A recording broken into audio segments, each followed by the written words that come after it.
Tahukah kalian, sesungguhnya liang kubur itu menyeru dengan 7 kalimat kepada manusia. Yang sudah like dan subscribe semoga umurnya berkah. Amin. Dalam kehidupan seorang muslim, segala sesuatu yang ada di dunia ini bisa menjadi pelajaran. Salah satunya adalah tempat tinggal terakhir saat manusia menghadap kepada Allah, yaitu kuburan. Kematian itu sangat dekat, hanya saja banyak sekali manusia yang lalai akan hal itu. Jika mereka tahu, dalam sabda Rasulullah, sesungguhnya liang kubur itu menyeru dengan 7 kalimat. Pertama, ia akan berkata, aku adalah tempat yang paling gelap di antara yang gelap, maka terangilah aku dengan salat tahajud. Mengapa harus menerangi kubur dengan salat tahajud? Di dalam kubur, tidak ada secercah cahaya dan sekilas sinar pun yang menyelusup masuk ke dalamnya. Tiada seorang pun yang dimasukkan ke dalamnya melainkan ia akan merasakan dalam keadaan gelap tiada taraf. Dan salah satu ibadah yang bisa meneranginya adalah tahajud. Kedua, kubur adalah tempat yang paling sempit, maka luaskanlah ia dengan bersilaturahim. Di antara jenis azab kubur selanjutnya adalah dengan mendapatkan himpitan kubur yang akan mematahkan dan menghancurkan tulang belulang penghuninya.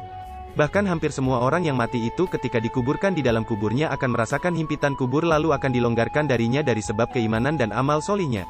Ketiga, kubur adalah tempat yang paling sepi maka ramaikanlah ia dengan perbanyak baca Al-Quran. Kubur adalah tempat yang paling sepi.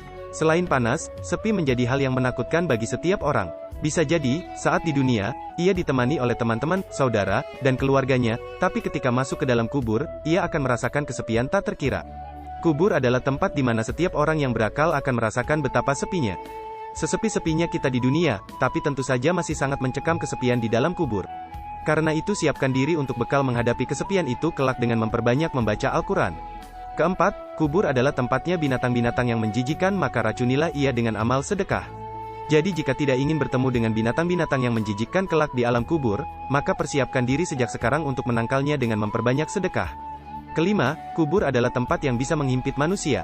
Maka cara agar terbebas dari himpitan kubur adalah dengan menegakkan sholat 5 waktu.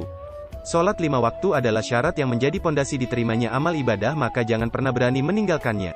Keenam, aku adalah tempat untuk merendammu dengan cairan yang sangat amat sakit, bebaskan rendaman itu dengan puasa terakhir. Aku adalah tempat munkar dan nakir bertanya, maka persiapkanlah jawabanmu dengan perbanyak mengucapkan kalimat la ilaha illallah, wallahu alam bisawab.